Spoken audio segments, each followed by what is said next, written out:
তাদেরকেও ঠেকাতে হবে। ওই যে রাস্তাতে যেখানে সেখানে মোড়ে রাস্তার ঘাটে বসে বসে এই বাচ্চা ছেলেরা 20-22 বছরের যুবক ছেলেরা নেশাদ্রব্য খাই পান করছে, এদেরকে ঠেকাতে আসবো জঙ্গিপুর থেকে আমি?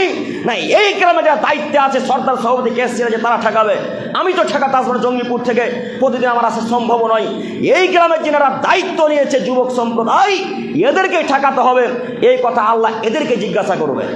আপনি কেমনে বুঝলেন যে শুধু আব্দুল করিম বাধা দিতে আসবে, শুধু আমাদের গ্রামে ইমাম সাহেব ঠেকাবে? এ কথা তো ঠিক নয়।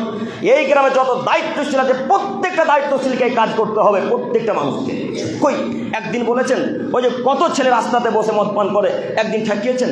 একদিনও তো ঠেকাতে পারলেন না। কেমনে আশা করে সমাজ পরিবর্তন করবেন? কিভাবে আশা করছেন সমাজ পরিবর্তন করবেন? অসম্ভব, কখনো নয়। ততক্ষণ পর্যন্ত সমাজ পরিবর্তন হবে না যতক্ষণ পর্যন্ত যুবকদেরকে পরিবর্তন না করবেন। যারা নেশাদ্রব্য খাই পান করছে তাদেরকে ঠেকান। আল্লাহ তাআলা